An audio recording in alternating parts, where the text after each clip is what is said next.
parti, on va déballer le petit pompe-sac, enfin le nouveau matelas.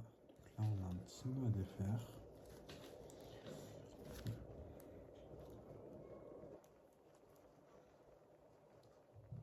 Bon allez, on va procéder au déballage de ce dernier. Voilà, ouverture super simple.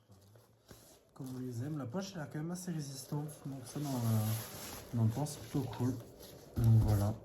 Là ici on va trouver un petit peu une petite poche de colle avec là on a deux rustines. Voilà. C'est la même matière que le matelas. Je sais pas ce que ça vaut très honnêtement, mais en tout cas ça fait plaisir que ce soit là. Si jamais on en soucie ou quoi, ça dépanne toujours pendant le trek. Donc on a le petit élastique de maintien. Et après on va avoir directement le matelas avec au milieu, si je dis pas de bêtises,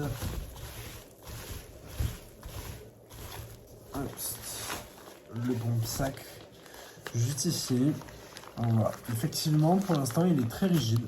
Mais après, voilà, c'est la vendeuse me l'avait dit.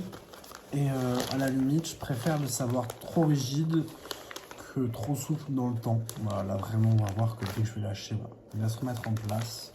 Et bon, après, de toute façon, quand vous allez l'ouvrir, voilà, au début, avant, il va falloir prendre son temps, le temps qu'il se fasse.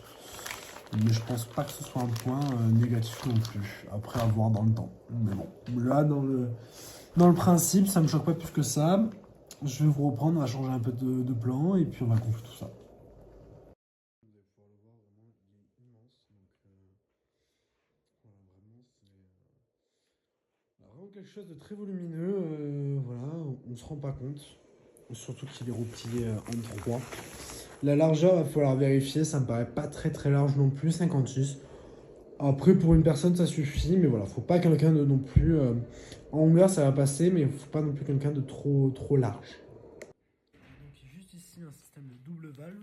Donc, la première valve... Hop, je vérifie que je suis dans ce sens. Oui, elle est un peu dure, c'est normal, c'est la première fois. Voilà, avec une valve avec un anti-retour qui va permettre de brancher le pompe-sac et de gonfler. Vous pouvez gonfler à la bouche, faites attention. Il faut vraiment éviter parce que l'idée, ça va pouvoir moisir à l'intérieur, mais surtout, s'il gèle, votre matelas sera mort. Donc totalement évité. Et donc après, la deuxième embouche. Donc pour le gonfler, rien de plus simple, vous prenez votre pompe-sac, vous venez ouvrir juste ici la petite encoche qu'on a vue tout à l'heure, vous ouvrez ici l'encoche du pompe-sac. Vous allez fixer entre elles, n'hésitez pas à bien appuyer, que ce soit bien fixé. Hop. On remplit le sac. On a juste à tourner comme ceci, tranquillement, pour gonfler le matelas. Voilà.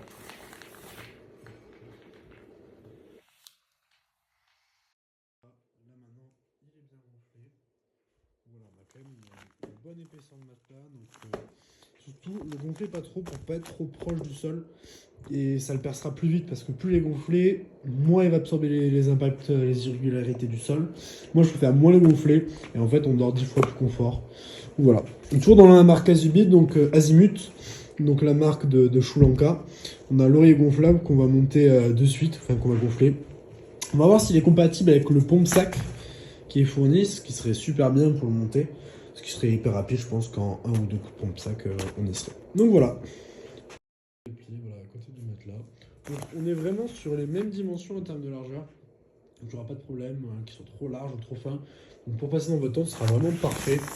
Voilà. À l'arrière, on va toujours retrouver le même principe que sur l'autre de double valve. Donc valve anti-retour et valve de dégonflage. Donc voilà, c'est le même principe donc on va avoir pour le pompe-sac. Comme je vous ai dit, j'ai regardé. Donc le pompe-sac se met parfaitement dessus. C'est-à-dire que si vous prenez le pack matelas plus coussin, vous êtes dans les 600 grammes. Voilà, à peu près. Du coup, avec le pompe-sac compris dans le poids, qui sera dans votre sac de matelas. Et du coup, vous aurez juste ça à côté. Et honnêtement, vu la toute petite marge que vous avez sur le sac de votre matelas, vous pouvez mettre le coussin avec. Et ça vous fait vraiment un pactage avec tout compris dedans. Donc voilà, donc là franchement sur le coup Azimut ont vraiment géré gérer l'optimisation et l'ergonomie pour avoir voilà, un sac léger et compact et vraiment complet. On a notre petit coussin qui est monté. Alors là, on dirait presque que c'est déchiré, mais non, c'est juste des pliures. Voilà, après, faut pas oublier qu'il est neuf, donc ça fait partie voilà, de l'enroulage de base. Donc voilà, on a vraiment la balle. Ce qui est bien conçu, c'est que c'est au dos, dans l'angle. Donc quand vous allez vous toucher, si vous l'aimez plus ou moins gonflé, vous n'aurez pas de soucis. Et franchement, c'est vraiment rapide le gonfler. Vous prenez le pompe-sac en deux coups de pompe-sac, c'est fait, c'est réglé. Voilà. Vous n'avez pas à vous ennuyer plus que ça. Moi, je vous conseille, comme je vous ai dit, de ne pas trop gonfler le matelas. Ça évitera vraiment, ça gardera une bonne longévité. Voilà, avec le coussin, moi je préfère le gonfler un peu plus, c'est un choix, mais voilà. Donc là, voilà, là je suis installé, comme vous pouvez voir, genre voilà, on a vraiment une bonne longueur de ouf. Donc voilà, moi je suis quelqu'un qui est quand même assez large, j'ai les épaules qui rentrent nickel. Voilà, franchement, alors à la limite vous aurez les bras qui dépassent un peu sur le côté. Ça dépend, si vraiment vous dormez sur le côté ou quoi, il n'y aura pas de souci. Je vous conseille vraiment de dormir à plat comme ça. C'est comme ça que vous allez vraiment répartir la surface d'appui. Et encore une fois, pour la longévité du matelas, c'est vachement mieux. Le coussin, c'est juste du régal. Là, je suis dans mon lit. C'est vraiment un confort de ouf.